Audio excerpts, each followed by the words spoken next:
बॉलीवुड के मशहूर villain Danny डेंजोप्पा के बारे में। डैनी डेंजोप्पा बायोग्राफी इन हिंदी। डैनी एक्टिंग की पढ़ाई के समय जया बच्चन के बैचमेट हुआ करते थे। छोटे से राज्य सिक्किम का ये लड़का जब एक डायरेक्टर के पास बॉलीवुड में काम मांगने गया तो डायरेक्टर जोर जोर से हंसने लगा। डायरेक्टर ने कहा कि अगर तुम्हें गार्ड की नौकरी चाहिए तो बताओ, फिल्मों में अभिनय करना तुम्हारे बस की बात नहीं है। इन बातों से डैनी डेंजोप्पा काफी आहत हुए। डैनी ने उसी दिन तय कर लिया था कि वह एक दिन डायरेक्टर के बंगले के पास ही अपना बंगला जरूर बनाएंगे। ये डायरेक्टर मोहन कुमारी थे जिन्होंने डैनी को गार्ड की नौकरी की पेशकश की थी।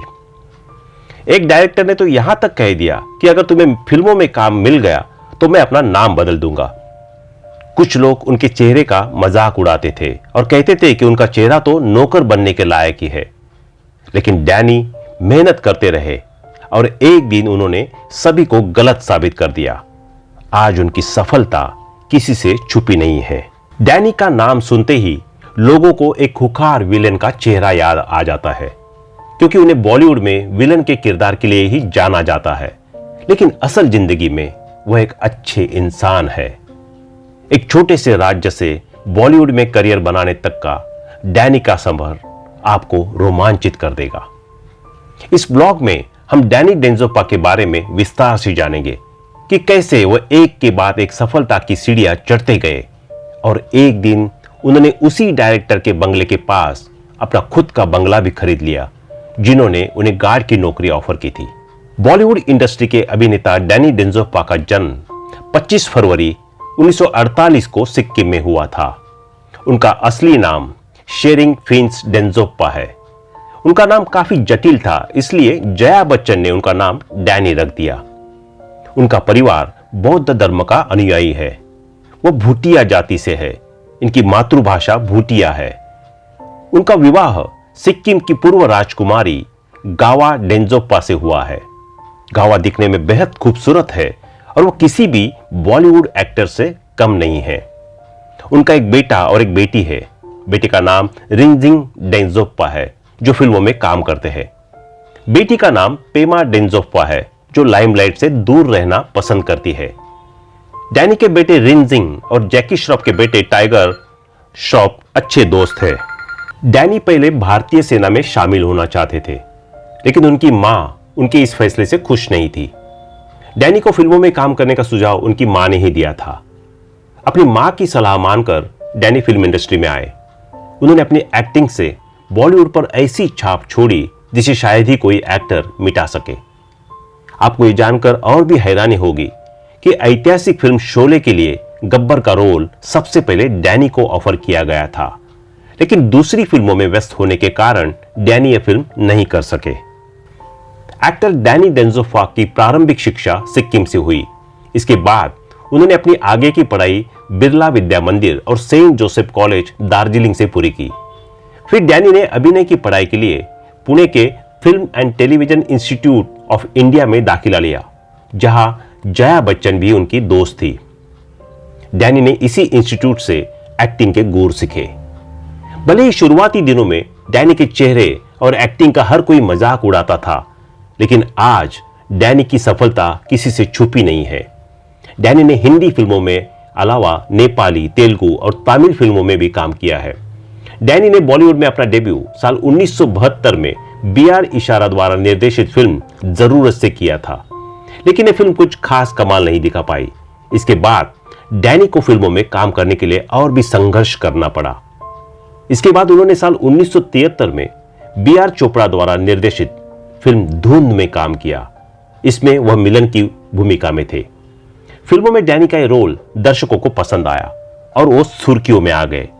इसके बाद डैनी बॉलीवुड की सुपरहिट फिल्म हम, बंदिश, द बर्निंग ट्रेन, पुकार और घातक में नजर आ चुके हैं। द बर्निंग ट्रेन में डैनी के साथ धर्मेंद्र, जितेंद्र, हेमा मालिनी और विनोद खन्ना मुख्य भूमिका में थे। फिल्म अग्निपथ में डैनी द्वारा निभाया गया कांचा चीना का किरदार काफी लोकप्रिय हुआ था।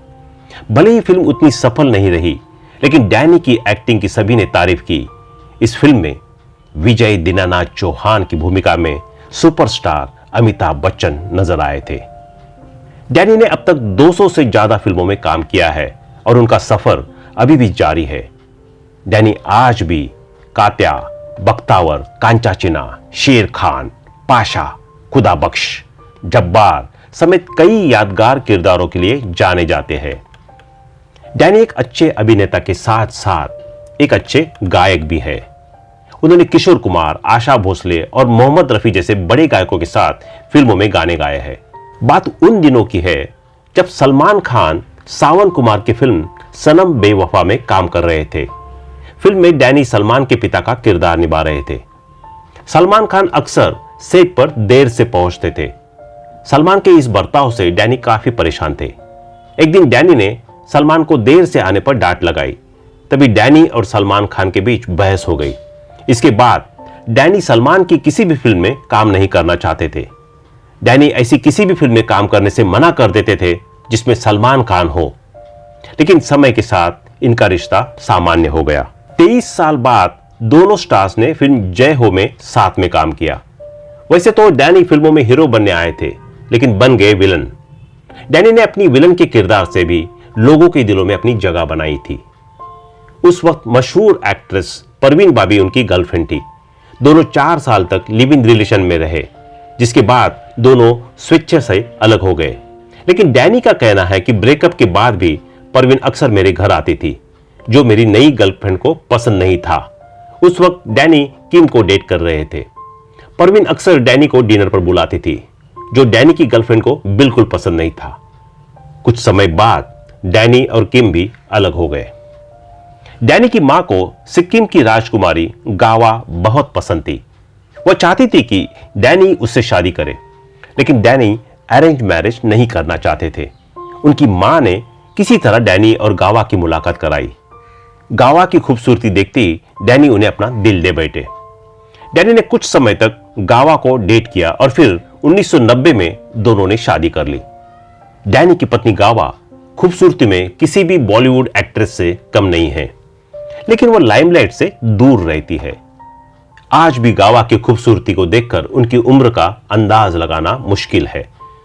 एक्टर डैनी डेंजोप्पा की कुल संपत्ति लगभग 210 करोड़ रुपए बताई जाती है। इसके अलावा डैनी के पास एक आलीशान बंगला और एक लग्जरी कार भी है। एक्टर डैनी 75 साल के हैं और अब भी फिल्मों में सक्रिय है। तो दोस्तों, अभी के लिए बस इतना ही। मिलते हैं अगले वीडियो में। तब तक आप अपना ध्यान रखिए। Bye bye.